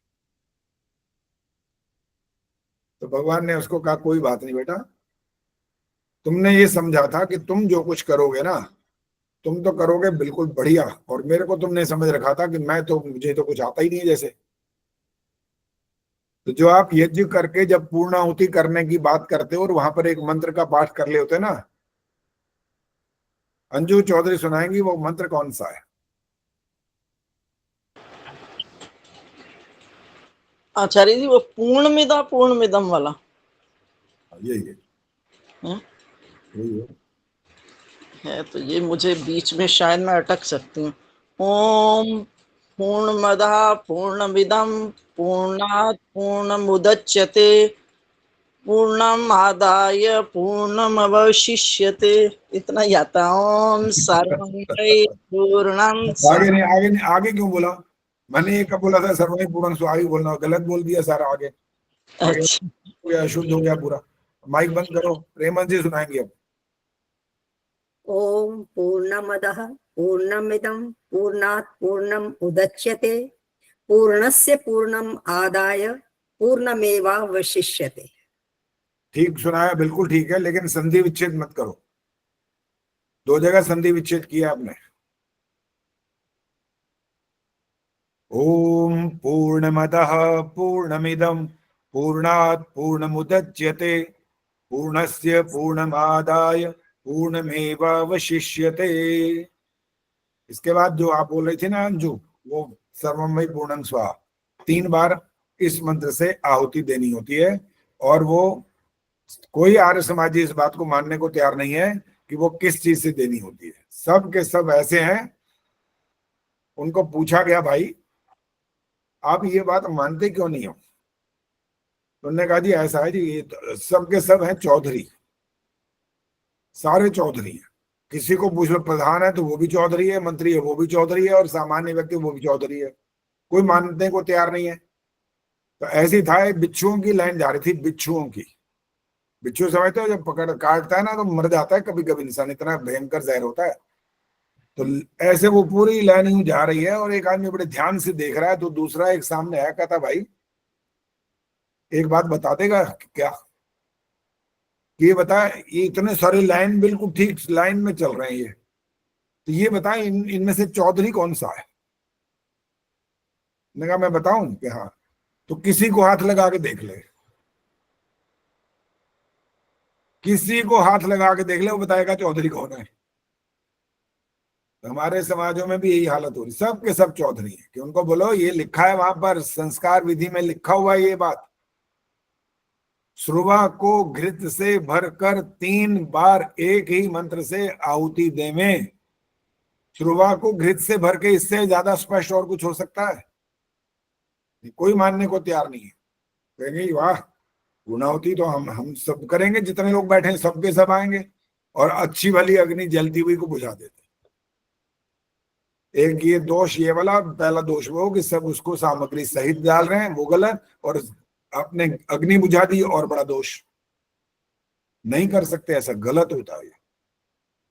हाँ जी, अच्छा, क्या कहना है बोलो। एक प्रश्न ये है कि एक बार हमने बताया तो वो कोई बोल पड़ा कि ये तो लिखा है कि एक सुआ से घृत में भरकर 3 बार आहुति दें, कहते ये कहाँ लिखा है कि ये तो लिखा नहीं कि सामग्री से नहीं देनी। फिर एक काम करो यार, हो गया प्रश्न, छोटा सा किया करो बस। तो उनको बोलो जब जैसे अग्नि जलाते हो ना, वहां भी कुछ लिखा नहीं है घी डालो या सामग्री डालो, वहां डालना शुरू किया करो, क्यों डालते हो? वहां भी कुछ नहीं लिखा ना। तो जो ऐसा तर्क करे ना उसके पास भी ऐसा ऐसा उत्तर देना होता है उसको। फिर यहाँ कहाँ लिखा है कि सामग्री न डालें? ओम अग्नये स्वाहा में कहाँ लिखा है सामग्री ना डालें? कुछ नहीं लिखा, बात हो डाल दिया करो फिर वहां पर भी। तो अपने अपनी ढपली, अपना राग अभी भी चल रहा है तो ये और ढपली राग शुरू हो जाएंगे फिर तो। इसलिए कुतर्क नहीं करना चाहिए, व्यक्ति को ध्यान से जो कुछ कहा गया है उसको पढ़ना चाहिए, समझना चाहिए, और सत्य के ग्रहण करने और असत्य के छोड़ने में सर्वदा उद्यत रहना चाहिए। ये होना था, ये तरीका है, ना कि कुतर्क करके इस बात को करते रहना चाहिए। आचार्य जी, हाँ जी बोलो। अगर आचार्य जी अगर पति पत्नी दोनों बने हुए हैं, दोनों साथ में यजमान बने हुए हैं, तो पत्नी सामग्री की ना दे पूर्ण आहुति? पहली बात तो पता है कि यजमान जो होते हैं ना, पति और पत्नी दोनों में से एक को घी डालना होता है और एक को सामग्री डालनी होती है। दोनों के लिए घी डालना नहीं है यहाँ पर। अच्छा ये बताओ, वही तो कह रही हूँ मैं कि है? हाँ जी, वही मैं कह रही हूँ कि पत्नी सामग्री से दे रही है तो नहीं पूर्ण देगी, आहुति ना दे? नहीं देगी। अच्छा ये बताओ, दीपक जलाता कौन है? दीपक तो पत्नी चलाती है। और सामग्री कौन डालता है? सामग्री भी पत्नी डालती है। तो गलत जलाती है ना वो, उसको किसने कहा जलाने को? अच्छा चलो इसका तार्किक उत्तर देता हूं। आप पुरुष और स्त्री में से इन दोनों को एक ऐसा नाम दे दो जिससे पता लगे कि ये गुण इनका है। एक पुरुष का गुण बताओ, एक स्त्री का बताओ।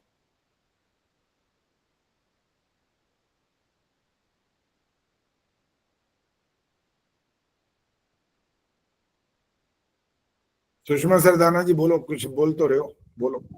आचार्य जी मैं अपने आप से बोल रही थी कि बोलो। बाहर का कार्य करते हैं और जो महिला है वो गृह नहीं, कार्य। ये वाला नहीं चाहिए, ऐसा शब्द नहीं चाहिए। बाहर का कार्य करते हैं, वो घर में काम करती है, काम तो दोनों ही करते हैं। उनका ऐसा गुण बताना है जिससे कुछ ऐसा स्पष्टीकरण हो जाए कि ये तो इनके वाकई ये गुण इनमें होता है। गीता हाथ खड़ा किया, गीता बोलो।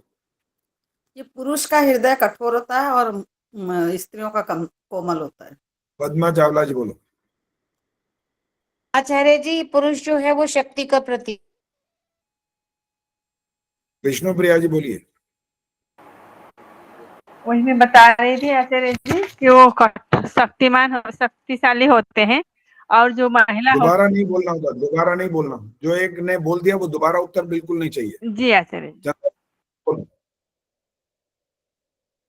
चंदा जी बोलो।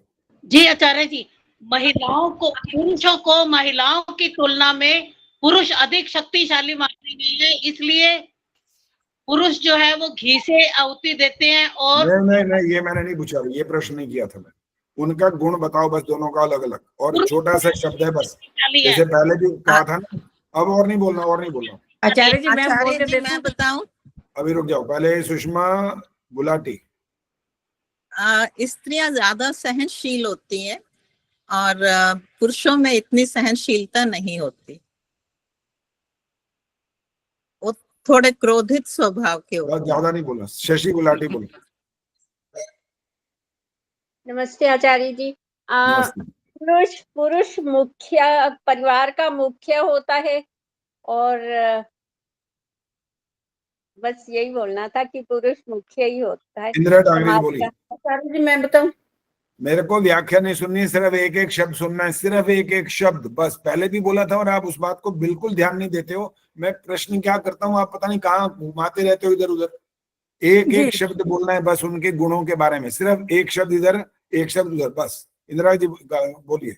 जी, स्त्री का होता है सोम, चंद्रमा की तरह से शांति, और पुरुष का होता है सूर्य की तरह से अग्नि का गुण। ये होता है, ठीक है। दीपक प्रज्वलित कौन करेगा, अब समझ आ जाना चाहिए कौन करेगा।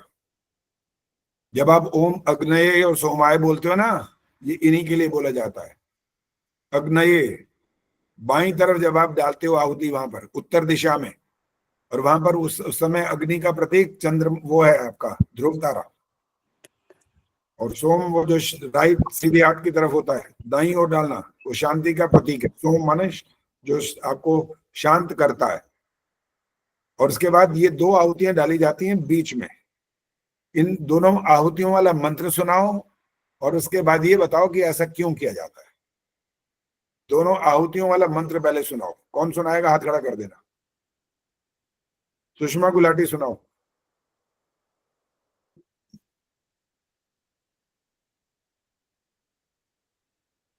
माइक ऑन करके बोला करो। ओम प्रजापतये स्वाहा, ओम इंद्राय स्वाहा। हवन रोज करते हो क्या? नहीं जी, कभी कभी करती हूँ। तभी तो गलत बोला सारा।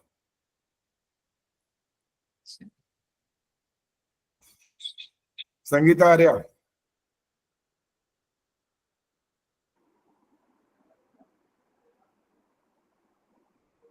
ये अब देख के बोलना है क्या?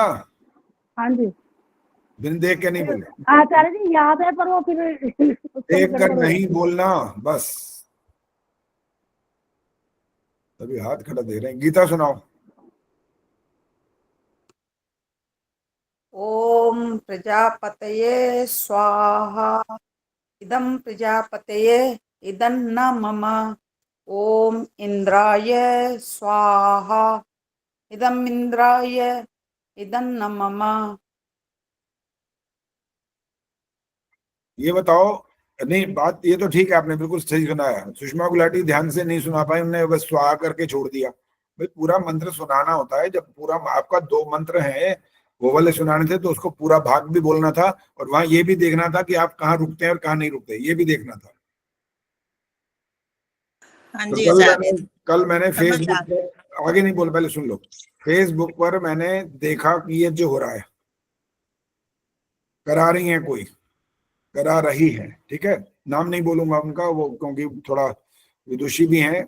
उन्होंने क्या किया, जब वो मंत्र पाठ हो रहा था, आहुतियां दिलवा रही थी, सब कुछ हो रहा था, तो मैंने तुरंत उनके बारे में लिख दिया कि अशुद्ध चल रहा है, ज्यादातर लिख दिया फौरन। मैं डरता नहीं इस बात से कि ये इसमें आप कहीं रुक नहीं रहे हो, पूर्ण विराम आ रहा है वहां नहीं रुक रहे हो, वहां पर इतना लंबा डैश आ रहा है वहां नहीं रुक रहे हो, और गाड़ी तेज दरादन चलती जा रही है, तो उन्होंने उसका उत्तर दिया फिर मेरे को, ने कहा जी ऐसा हमें किसी ने बताया नहीं है असल में, और हम आपसे ये वाली बात सीखना चाहते हैं। ठीक है, तो मैंने अपना नंबर उनको दे दिया। अभी तक तो आज बात नहीं हुई, हो सकता है कल या परसों में बात हो जाए। फिर उनको बताएंगे ये वाली बात कि इसका कारण क्या होता है। लिखा है बाकायदा, जब लिखा है तो लिखो, लिखे हुए को ध्यान से पढ़ो ना पहले क्या लिखा है वहां पर।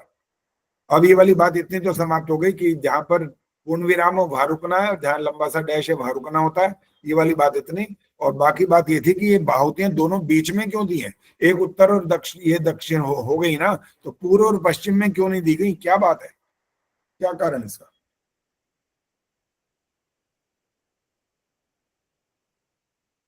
हाँ जी, सविता ने हाथ खड़ा किया है, वेरी गुड, सुनाओ सुनाओ, वेरी गुड वेरी गुड।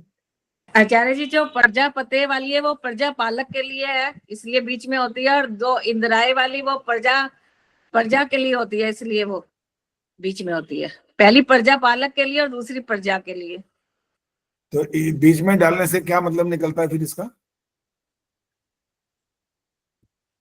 अगर पूर्व में डाल देंगे तब प्रजा नहीं कहलाएगा, वो प्रजापति नहीं कहलाएगा तब, और बीच में डालने से तब प्रजापति कहलाएगा। आचार्य जी, मुझे ऐसे ही पता था। कौन बोला? प्रेम जी बोली है? कौन बोला था ये, बता तो दो। हाँ जी, अंजू बोलो, हाथ खड़ा किया आपने।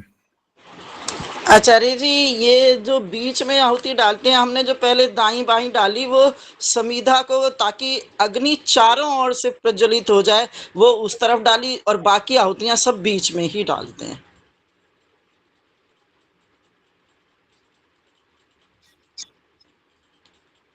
गीता ने फिर हाथ खड़ा कर दिया, चलो बोलो। आचार्य जी, पहले दोनों आहुतियां तो वो सूर्य, दोनों क्यों बोल रहे हो, दोनों का बार बार नाम क्यों ले जा रहे हो? दोनों की बात खत्म होगी, वो तो आगे की बात करा करो ना। उनके बाद ये तीसरी प्रजापति, मतलब उसके बाद में फिर प्रजा उत्पन्न होती है, और फिर उसके बाद फिर उनके पालन पोषण के लिए इंद्र वर्षा आदि करते हैं, तो प्रजा का पालन होता है। इसलिए तीसरी प्रजा के लिए और चौथी पालन पोषण के लिए। दोबारा वही का वही बात बोल रहे जो पहले बोल चुके, मैंने कहा था वो दोबारा मत बोला करो। आदर्श बोलो। आचार्य जी, क्योंकि मस्तिष्क में हमारी बुद्धि बीच में होती है, इसलिए बीच में डाली जाती है। ये तो कमाल की बात कर दी बुद्धि होती है बीच में, और बाकी जो इधर बाईं तरफ डाली, हम बुद्धि के बगैर ही किया था वो काम। वो भी तो बुद्धि से सहित किया है, बुद्धि नहीं हो तो हवन कुंड के बाहर ही डाल दे आहुति, तो फिर अगर बुद्धि होगी नहीं तो। प्रेम जी बताए आपको? को प्रज्वलित करने के लिए होती है अच्छी तरह से। देखो, बिना पूछे बोलना गलत होता है, पता है आपको ये बात? जब मैं नाम बकायदा बोल रहा हूँ और जो दिखाई देते हैं उनका तो मैं नाम बोल देता हूँ, और जो दिखाई नहीं देते वो अपने आप बोलने लगते हैं, नहीं बोलना होता ये। प्रेमा जी बोलो, पता है ये वाली बात? इसमें आचार्य जी, मैं तो आपसे हर वक्त सीखती हूँ, मेरे से गलती हो जाए तो बता देना, बिल्कुल कोई बात नहीं, बोलो। ये पहला हम जब बोलते हैं ना अग्नये स्वाहा, तो ये अग्नि जो है, ये खत्म कर दो, ये इनकी बात मत तो करो। ठीक है, ये जो बीच में है प्रजापतये स्वाहा, तो प्रजा की जो कामना करते हैं ये उसके लिए है। और अगर कोई ब्रह्मचारी है, शादीशुदा तो प्रजा की कामना करेगा, लेकिन जो ब्रह्मचारी है उसके लिए है इंद्राये स्वाहा, कि वो अपने इंद्रियों को संयम करके, अपने वीर्य को अपने में संयमित करके रखेगा और ऊर्ध्वरेता बनेगा। और जो शादीशुदा है, विवाहित है, या जो वो उसके लिए बताया प्रजापति, प्रजा की कामना करता है। ये बताओ, जो ब्रह्मचारी यज्ञ करेगा प्रजापति ये मंत्र नहीं बोलेगा? मतलब नहीं बोलेगा। प्रजा का मतलब ये है, प्रजा का मतलब देखो, जितने भी प्रजा का मतलब ये बच्चे ही नहीं होते, जो उससे शिक्षा ले रहे हैं या जो उसके संपर्क में है, उनको उनका ध्यान रखना, वो अलग बात है। अभी वो शिक्षक नहीं बना है, ब्रह्मचारी है वो भी अभी शिष्य है, शिक्षा नहीं दे सकता वो। हाँ, तो प्रजा तो अपनी बुद्धि को तो उत्कृष्ट कर सकता है ना, अब हम अपने वीर्य को संयम में करके उत्कृष्ट करता है। मंत्र है प्रजापतये स्वाहा। हाँ जी, इसका अर्थ बताओ कि वो ब्रह्मचारी यहाँ पर आहुति नहीं देगा या देगा, और देगा तो प्रजापति से अर्थ जोड़ो इसका। ज्ञान को प्रदीप, वो ज्ञान को प्रदीप्त करता है, उसके लिए कहता है प्रजापते स्वाहा, क्योंकि इंद्रियां भी प्रजा हैं, तो इनको उद्दीप्त करने के लिए, इनको करने के लिए वो कहता है प्रजापते स्वाहा। क्या ये उत्तर ठीक नहीं है? और सुनो बस, और नहीं बोलो। हाँ जी, अब सुनिए। अच्छा फिर आदर्श फिर एक तैयार है? अच्छा बोलो भाई बोलो। आचार्य जी मैं भी आचार्य जी, एक मैंने पढ़ा था कि जैसे सूर्य का स्थान निश्चित नहीं है, सूर्य घूमता है, तो उसके लिए भी है कि इधर बीच में डालते हैं कि विद्युत का स्थान भी निश्चित नहीं है। ये दोनों ये भी ठीक है। विद्युत बिजली का जो विद्युत है उसका स्थान भी निश्चित नहीं है। ये आपका ठीक उत्तर है। ये दिमाग यहाँ से ठीक काम कर गया इस बार। ये सही कर गया, बहुत बढ़िया। सूर्य का स्थान निश्चित नहीं होता, ना पूर्व में हो, कह रहे हो पश्चिम में, उत्तर दक्षिण हो, तो सब तरफ घूमता है भाई, ठीक है। इसलिए और कोई जगह नहीं है तो मध्य में डाला जा सकता है। इंद्र माने विद्युत, उसका भी स्थान निश्चित नहीं होता, वो कभी इधर कट के वहां से कहीं से भी वो अपना कार्य कर सकती है, तो इसलिए उनका स्थान मध्य में रखा गया। और जो पहला ओम अग्नये, ठीक है, बाईं ओर उत्तर दिशा, और सोम दाईं ओर शांति का प्रतीक, बस ये है इसका असली उत्तर। वो नहीं ब्रह्मचारी और सन्यासी और इससे कोई संबंध नहीं है कि वो ब्रह्मचारी बोलेगा तो यहाँ पर वो प्रजापतये का अर्थ तो फिर वही निकालना पड़ेगा ना। और यहाँ प्रजापतये का अर्थ ये पर सूर्य से संबंध है, यहाँ पर प्रजापति ईश्वर से संबंध नहीं है अभी। और ईश्वर से संबंध तो ओम बोल रहे हो तो ओम तो सब जुड़ी गया, वो तो हमेशा बोलते ही रहे, हर मंत्र के साथ बोलते हैं वहां, तो ईश्वर से यहाँ ये वाला लेना देना नहीं। यहाँ पर प्रजापतये सूर्य। अब ये बात बाकी टाइम है अभी? हाँ अभी तो है। अब ये बताना है आपको कि 5 बार जब आप इस मंत्र का पाठ करते हो तो 5 बार बोलते क्यों, क्या कारण है? प्रेम जी ने हाथ खड़ा कर दिया, और देखें और कोई हाथ खड़ा कर रहा है तो। और तो किसी का हाथ खड़ा दिखाई नहीं दे रहा अभी तक।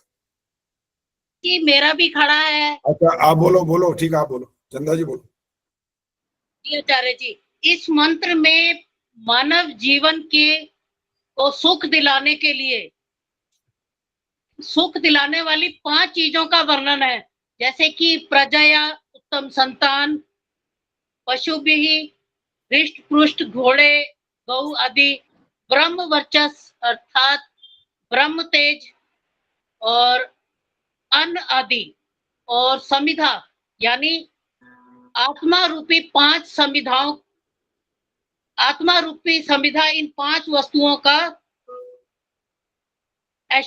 ऐश्वर्य हमें प्राप्त हो, इसलिए इस मंत्र से 5 बार आहुति देते हैं। बिल्कुल ठीक है आपका उत्तर। इन 5 पदार्थों की प्राप्ति के लिए जब आप 5 बार बोलते हैं, अब मैं एक और यहाँ प्रश्न कर रहा हूं, जरा उसको आप इसका ठीक से सोच समझ के उत्तर देना। जब आप एक बार अगर इस मंत्र को बोलेंगे तो आप एक मंत्र में वो 5 चीजें नहीं बोल रहे क्या? ये 5 अति आवश्यक है ना हमारे लिए, तो मैं पूछ रहा हूँ कि जब आप एक बार बोलोगे तो क्या वो कम आवश्यकता दिखाई देती है? आप सुनो, जब आप संध्या बोलते हो, संध्या के मंत्र बोलते हो, ओम तच्चक्षुर्देवहितं पुरस्तात्, वो मंत्र बोलते हो, तो उसमें आपने वहां पर भी बहुत सारी बातें मांगी हैं, वहां उतनी बार क्यों नहीं बोलते फिर? अब जवाब नहीं आता बस। गीता तो बहुत विदुषी हो गई है भाई, गीता तो हर बात में हाथ खड़ा कर देती है। चलो बोलो गीता, बताओ। आचार्य जी, एक बार बोलेंगे तो हमें एक ही चीज की प्राप्ति होगी। ये गलत उत्तर है। ये आदर्श ने तो रिकॉर्ड तोड़ना है आज। चलो बोलो। अच्छा ये भी होता है कि अभी हमने अगली प्रज्वलित की है कि उसको धीरे धीरे बढ़े, इसलिए हम घी से आहुति देते हैं 5 बार। ये है इसका कारण आपकी, क्योंकि इसके बाद आपको सामग्री की आहुति शुरू होने वाली है। बस अगर आपकी अग्नि तेज प्रचंड नहीं हुई तो आप सामग्री डालेंगे तो बुझ जाएगी अग्नि, इसीलिए इसको 5 बार आप बोलते रहते हैं और आप घी की आहुति डालते रहते हैं। और जैसे वो पहले कहा गया था ना, सर्वमयी पूर्णं स्वाहा में सामग्री क्यों ना डाल दें, तो भाई यहाँ भी डाल दिया करो, पता लग जाएगा कि अग्नि प्रचंड होती है कि अग्नि समाप्त हो जाती है। ये अग्नि को प्रचंड करने का तरीका है। आप एक बार जब मंत्र बोलते हो तो आप उसमें भी ये बातें बोल रहे हो। 5 बार बोलने का मतलब ये नहीं होता कि पहली बार में आपने केवल ये बोला ओम अयंत इद्म आत्मा जात वेदस्तेने ध्यस्व वर्धस्व चेत धवर्धय चास्मान प्रजया, आगे वाला सारा छोड़ दिया कि प्रजा के लिए बोला आपने, अब आपने पशु भी के बोला, फिर ब्रह्म वर्चस्व के लिए बोला। ऐसा थोड़ी हो रहा है, एक मंत्र में आप सारी बातें बोल रहे हो भाई, कोई एक थोड़ी उसका इतना सा भाग आपने बोला बाकी छोड़ दिया है। एक ही मंत्र में आपने 5 चीजों के लिए प्रार्थना कर ली है, लेकिन 5 बार आपने उसको बार बार बोल करके जो आहुति डाली है उसका उद्देश्य था अग्नि को प्रचंड कर देना, नहीं तो आपकी अग्नि बुझ जाएगी, क्योंकि सामग्री डालने वाले अधिक होते हैं और घी डालने वाला लगभग कभी कभी एक ही होता है, कहीं कहीं ज्यादा भी बैठा देते हैं, अन्यथा अग्नि बुझ जाएगी। ये इसका उद्देश्य होता है। ये भी कह सकते हैं क्या कि एक एक वस्तु के लिए विशेष चिंतन किया जाता है?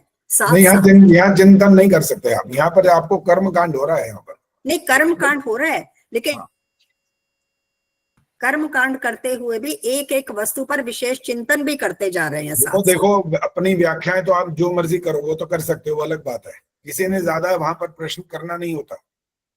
लेकिन जब यहाँ पर ये वाली हम 5 बार की जब बात कर रहे हैं तो उसका मुख्य उद्देश्य हमको पता लगना चाहिए। मुख्य उद्देश्य तो वही है कि अग्नि प्रज्वलित आपने प्रचंड करना है, ये उद्देश्य है मुख्य वहां पर।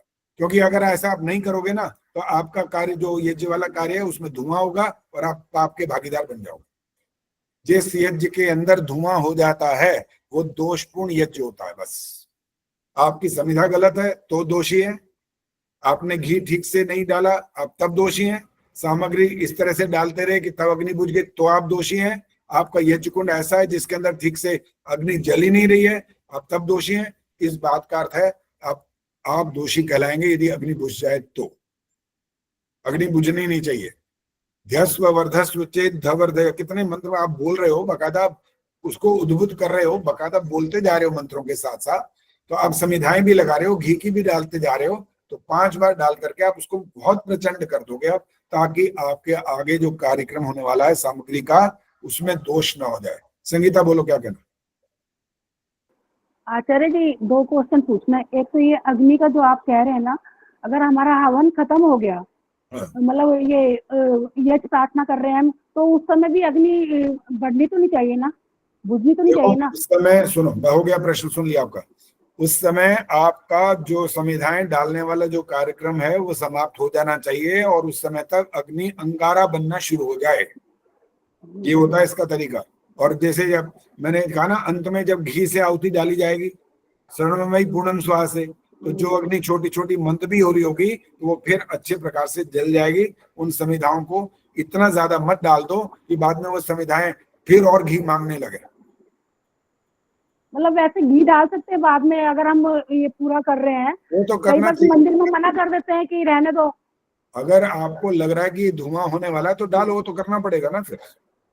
अच्छा, और एक चीज जैसे सविता कपूर से कह रही थी कि दीपक प्रज्वलित लेडीज करती है, ये तो ऐसा तो होता नहीं कि लेडीज, अगर हस्बैंड वाइफ दोनों बैठे हैं तो हस्बैंड पहले साथ में बैठते तो हस्बैंड ही करते हैं, उसमें ये नहीं कि लेडीज करती है, हम तो नहीं करते, वो हस्बैंड ही करते ये हैं। काम पुरुष का है, स्त्री का नहीं है। हाँ स्त्री का नहीं है काम।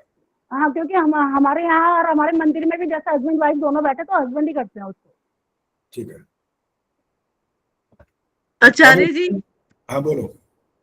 आचार्य जी, मैं विजय लक्ष्मी बोल रही हूँ। मैं एक क्वेश्चन आपसे पूछना चाहती हूँ और बस संकोच से पूछ रही हूँ, मन नहीं कर रहा पूछने को, लेकिन समस्या ये है कि हमारी सोसाइटी में जो आजकल की जनरेशन है वो ये बिल्कुल नहीं मानती। मैं कई लोगों के संपर्क में आई हूँ कि आप जो ये रोज हवन करते हो ना, इससे मेरे तो दिमाग में बैठा हुआ है बचपन से कि एनवायरनमेंट शुद्ध होगा, लेकिन वो मानते नहीं है बच्चे। और इसका एक एग्जांपल मैं आपको देती हूँ। मैं अपने घर में रोज हवन करती हूँ और मेरे घर में ही, वैसे शर्म आ रही है मुझे बताते हुए, लेकिन मजबूर हूँ, समाधान चाहती हूँ आपसे। तो वो जो एयर प्योरीफायर आजकल लगा लिया बच्चों ने पोल्यूशन से, और बाय चांस वो जो हवन किया ना तो वो ग्रीन था और वो पीला हो गया, तो उसने बच्चे ने मुझे ही कह दिया, देखा ना आप मानती नहीं हो, रोज हवन करती हो, लेकिन मैंने अपना गिल्टी सोचा शायद मेरी सामग्री या घी में ही कमी होगी, जरूर कुछ ना कुछ मुझसे ही बेटा गलत हुआ है, वरना नहीं हो सकता। ठीक है, सुन लिया। अब उत्तर अरे जी, एक बात और ऐड कर रही हूँ। एक मेरी फ्रेंड है, उसका बेटा साइंटिस्ट है, वो मुझे रोज कहा करती थी, मेरा बेटा मुझे बहुत वो कहता है, अब क्या बातें करती हो, मैं साइंटिस्ट हूँ, मैं प्रूव कर सकता हूँ। तब मैंने उसके बेटे को दोषी बनाया था। अब मेरे को समझ नहीं आ रहा आचार्य जी मैं क्या करूँ। सुनो इसका उत्तर सुनो। उनसे ये वाली बात करो कि जो आपकी फैक्ट्री, जो आपने फैक्ट्री लगाई हुई है जिससे आपका जीवन चलता है, जिससे आपको पैसा मिलता है, वो फैक्ट्री वाला जो धुआं निकलता है ना, वो इस जो आपने प्यूरिफायर लगाना है इसके पास वो जलाओ एक बार। इसका जवाब क्या है जवाब इसका? लेकिन आचार्य जी वो ग्रीन हो चुका था, रूम में ग्रीन दे रहा था, और बाद में पीला हो गया। हाँ। पहले मेरी जो मैं प्रश्न कर रहा हूँ उसका उत्तर दो ना, वापस दोबारा वो क्यों दोहरा रहे हो? मेरे प्रश्न का उत्तर दो।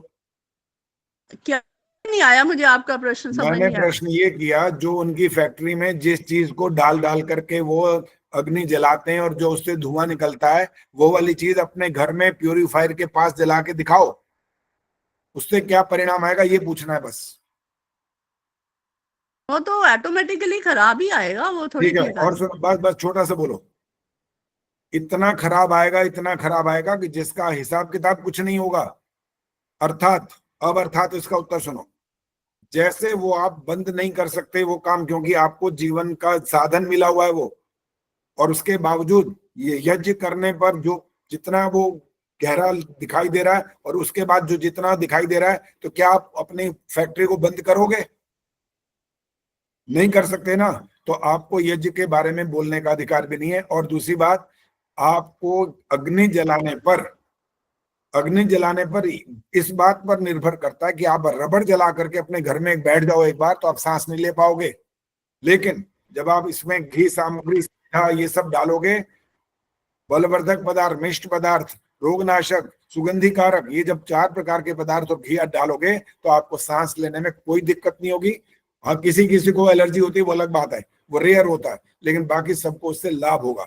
इसलिए उनका जो क्वेश्चन है वो गलत है कि आप क्या बात करते हो, इससे ये हो गया, उससे वो हो गया, उससे ये जो हुआ ना। तो आप अगर इसको दूषित कहने की हिम्मत कर रहे हो तो जो दूषित फैला रखा है ना, बंद करो सारा। फिर हम भी हवन बंद कर देंगे, चलो फिर हम कर देंगे। हालांकि हम करेंगे नहीं, हालांकि उनका उत्तर देने के लिए ऐसा हमें कठोर बोलना पड़ रहा है कि तुम वो बंद करोगे, उत्तर होगा नहीं कर सकते, तो हम भी नहीं कर सकते बस। हाँ, निर्मल डावरा जी बोलो। हाँ जी, नमस्ते आचार्य जी। आचार्य जी, जब पूर्ण आहुति देते हैं तो बाहर से भी उसी टाइम लोग आते हैं तो कहते पूर्ण आहुति दे दो, तो घी डालने वाला तो एक ही होता है और पूर्ण आहुति वाले तो 50 लोग हो जाते हैं, तो कोई मानता नहीं, तो अग्नि बुझने का तो 100% चांस हो जाते हैं और वो धुआं छोड़ देते हैं, तो उसमें तो कोई मानता ही नहीं है मंदिर में। क्या चीज कर रहे हो? प्रश्न कर रहे हो, क्या चीज कह रहे हो? नहीं, आपसे पूछ रहे हैं, मतलब मानते नहीं है तो धुआं हो जाता है, आप जैसे कह रहे हो ना, तब अंगारे जलने चाहिए। तो जब पूर्ण आहुति 50 लोग सामग्री से देते हैं और एक जो है जो यजमान बनता है वो सिर्फ घी से देता है, तो अग्नि बुझने और उसका धुआं छोड़ने लग जाती है और अग्नि बुझने लग जाती है। ये पूछ रही हूँ आचार्य जी, जब मानते नहीं है तो ये आप बस सुनो, आप पूछ नहीं रहे, आप मुझे ये बता रहे हो कि वहां पर ऐसा करते हैं, ये बता रहे हो आप। तो मुझे उससे क्या करना है? आपने समझाना है उनको, मेरे सामने ले आओ तो मैं समझा दूंगा बस। ठीक है। ठीक है आचार्य जी, बता रहे हो ना वो ऐसा करते हैं और हर जगह लगभग कर ही रहे हैं। हाँ और अगर जी, हाँ जी। जो मानता नहीं है तो उसको आप जबरदस्ती मनवा भी नहीं सकते, क्योंकि आप प्रधान और मंत्री तो हो नहीं। और प्रधान और मंत्री हो जाए तो आप में से एक दबंग ऐसा निकल आएगा, प्रधान जी आपको ये ठीक से समझ नहीं आई बात, ये तो हमारा परंपरा से चला आ रहा है इतने हजारों साल से, हम कैसे इसको बंद कर देंगे? अब इसका जवाब मत दीजिए, बस आपको बता दिया। और प्रधान जी कहते हैं कि आप पूर्ण आहुति दे दो, प्रधान जी ही बोलते हैं ये। तो क्या उनको दिखाओ ना एक बार संस्कार विधि, बताओ उनको, उनसे पूछो ना। आप जो ये बात कह रहे हो तो आप पहले इस नियम को तो पढ़ो, नियम आपका बनाया हुआ थोड़ी है, ऋषि दयानंद ने नियम बनाया है ना, उसके अब और मत बोलना। बस हो गया आपसे प्रश्न उत्तर। राज चावला जी बोलो, फिर समय समाप्त हो गया। हाँ जी, मैं ये कह रही हूँ कि हमारे आचार्य जी खुद बुला के आहुति डलवाते हैं, जबकि मैंने एक बार मना भी किया था मैंने कहा सिर्फ घी से आहुति देनी चाहिए, इससे एक तो अग्नि जो है बुझने का डर रहता है और दूसरा धुआं हो जाता है, इसलिए सामग्री सबसे डलवानी जरूरी नहीं है। तो कहते हैं नहीं नहीं कोई बात नहीं है। हाँ तो कोई बात क्या नहीं वाले इसका तो यही तो है, जो ऐसे लोग होते हैं ना अड़ियल, कि भाई हम तो ऐसे ही करेंगे, तो आप क्या कर लोगे, हम तो ऐसे ही करेंगे, तो फिर अब आपके पास क्या इलाज है? कोई इलाज नहीं इसका। तो आचार्य जी, वो लोग जोड़ने के लिए भी गलत करते हैं। बार बार आप जहाँ जोर है मुझे पता है, मेरे को मत समझाओ कि वहां पर ऐसा होता है, वो तो पता ही है मुझे। मैं तो कह रहा हूँ नियम बता रहा हूँ, मैं नियम आपको पालन करवाना है, मैंने नहीं करवाना। और मेरे से या तो यहाँ ले आओ, मैं उनसे शास्त्रार्थ करने को तैयार हूँ। वो अगर नहीं मानते तो आप जानो ना, मैं उसमें क्या कर सकता हूँ। मैं तो यहाँ पर आपको बता रहा हूँ, उनको भी प्रमाण दे दूंगा। बस सुधीर बोलो क्या कहना, जल्दी अंतिम है इसके बाद। आचार्य जी मैं पूछना चाहती हूँ। पहले सुधीर का नाम बोला, सुधीर बोलेंगे। अभी मेरा प्रश्न है कि संविधाएं 3 और मंत्र 4 क्यों होते हैं? ये तो बता चुके, दोबारा क्यों बताएं? बता चुके ये तो, और रिकॉर्डिंग सुन लो, उसमें बता चुके हैं इसका कारण। हाँ जी, शिक्षा शर्मा जी जल्दी बोलो। हाँ जी आचार्य जी, आपने जो गायन की परीक्षा के लिए वो एक बोला लिखा है कि मंत्र और गायन का स्वर एक होना चाहिए, ये समझ नहीं आया, क्लियर नहीं हुआ हमें। इसको समझना तो मैंने मंत्रोदय पे फिर डाल रखा है अपना, मैंने वो भी डाला है, मंत्र भी डाला है, और उसके बाद अर्थ भी डाल दिया है। वो इसीलिए डाला था कि उसको सुनो, वो स्वर आपको बिल्कुल एक जैसा मिल जाएगा, इसीलिए डाला। ठीक है। उसके आधार पर करोगे तो हो जाएगा। आपका स्वर ऊंचा नीचा आप कर ही नहीं सकते, क्योंकि रिकॉर्डिंग है आपके पास। आप स्वर अगर बदल दोगे तो वैसे ही नंबर कट जाएंगे। और मेरे पास तीन हाथ में 3 का मैं परिणाम दे चुका हूँ आपको, भी यहाँ नहीं दूंगा, वो तब दूंगा जब सबका परीक्षा हो जाएगी। और उसने जिसने भी भेजा वो गलतियां कर चुके हैं उसके अंदर। एक तो स्वर नहीं मिल रहा, वहां 5 नंबर वैसे ही काट लूंगा। मंत्र में स्वर अगर उससे नहीं मिला गायन से तो 5 नंबर वैसे कटेंगे, और जो अशुद्ध बोला जा रहा है उसके अंक कटेंगे, जो ताल से बाहर जा रहा है उसके भी अंक कटेंगे, और उसमें भी शब्द स्पष्ट नहीं होगा तो भी कटेंगे, रिकॉर्डिंग अच्छी नहीं होगी तो भी कटेंगे, सारे अंक कट जाएंगे। और कहीं माइनस में ना पहुंच जाना, ये भी ध्यान रख लेना, क्योंकि गायन वाले सिर्फ 12-13 ही हैं बस। बाकी तो लाइन लगा दी आपने, 30-31 नाम आ चुके हैं मेरे पास। गायन वाले भी डर के मारे कविता में आ गए हैं, इसीलिए। हाँ, वो आपकी स्वतंत्रता है, मैंने वो आपको बंधन थोड़ी बांधा कि आपको गायन में आना, ये तो मैंने कहा ही नहीं है, ये तो आपकी मर्जी है। आचार्य जी मैं चुकी हूँ। ये 2 इकट्ठे बोलते हो ना, फिर समझ आएगा क्या? उर्मिल बोलो। हाँ आचार्य जी, मेरे नंबर लग चुके, मैं दोबारा नहीं भेजूं? दोबारा नहीं भेज सकते, दोबारा भेजो तो 0 नंबर हो जाएंगे। दोबारा आचार्य जी मैंने तभी डिलीट कर दिया था। वो ये आपकी दोष है, 3 बार आपने डिलीट किया, पता है आपको? नहीं मैंने एक ही बार किया आचार्य जी। दिखाऊं? हाँ जी, एक ही बार भेजा है मैंने तो। उर्मिल जी 3 बार आ रहा है डिलीट किया हुआ, आचार्य जी सही कह रहे हैं। नहीं मैंने एक ही बार डिलीट किया है। क्या पता, उसमें तो 3 बार हो रहा है। वो दोनों भेजे हैं ना, वो दोनों मंत्र भी और गायन भी, तो इसलिए वो दो भेजी है मैंने रिकॉर्डिंग। यहाँ से दिख रहा है कुछ कि नहीं दिख रहा? मेरे ख्याल तो दिखेगा तो नहीं वैसे। आचार्य जी एक तो मंत्र बोला है वो, और मेरी एक बात गायन। सुनो, मेरे को मत सिखाओ। यहाँ पर Urmil Sharma message was deleted, Urmil Sharma message was deleted, Urmil Sharma message was deleted, ये मैंने नहीं किया, आपने किया।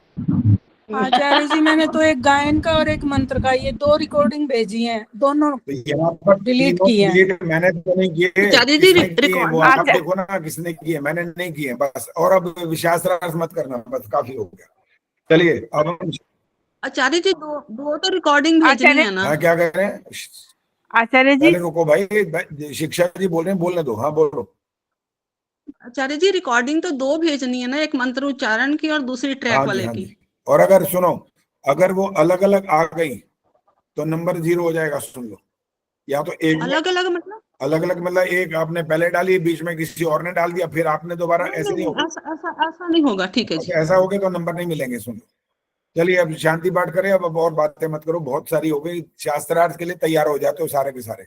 चलो विष्णु प्रिया जी से सुन लेते हैं क्या कहना था, बोलो। जी आचार्य जी, आपने बोले थे दोनों को एक साथ मिला करके करने के लिए, तो एक साथ कोई बात नहीं, वो माफी कर दी, वो नहीं हो सकता तो कोई बात नहीं, वो अलग कर दो मंत्र। और एक बात, लेकिन अलग अलग। हाँ बोलो। और एक है कि हमारे एक आर्य समाज है, वो हम जाते हैं तो फिर वो लोग दीपक प्रज्वलन नहीं करते हैं, जैसे ओम भूर्भुवः स्व में वो कपूर डाल करके सीधी उसमें डालते हैं, तो वो तो गलत है कि सही है? वो दीपक प्रज्वलन नहीं करते हैं। आप इस गलत और सही का मापदंड आप नहीं बन पाओगे, वो आपको सीधा कर देंगे 2 मिनट में। इसलिए आप मत सिखाओ उनको कुछ भी।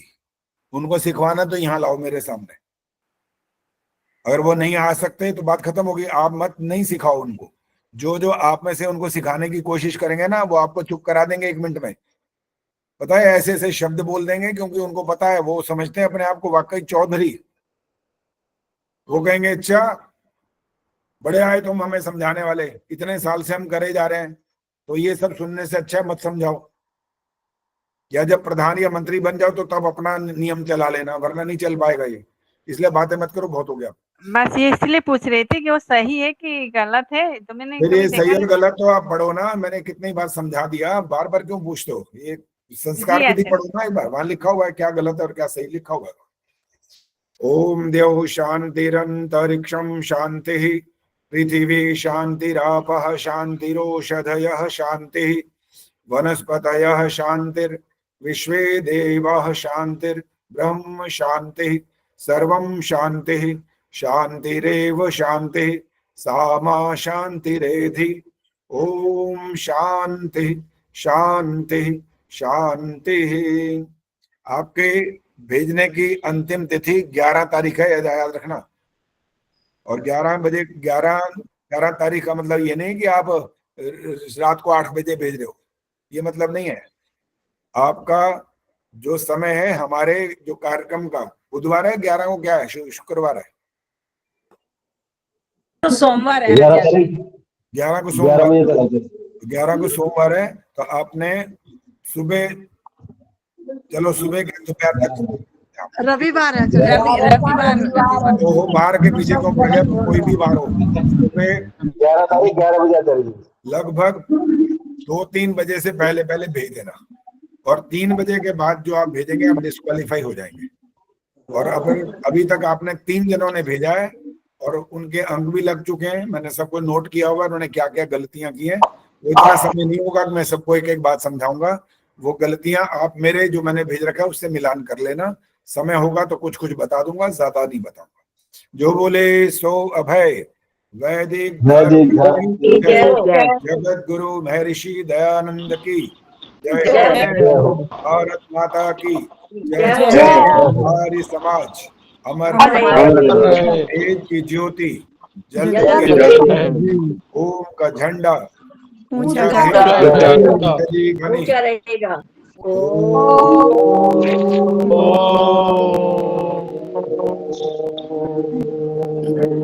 वैदिक अभिवादन सभी को सादर नमस्ते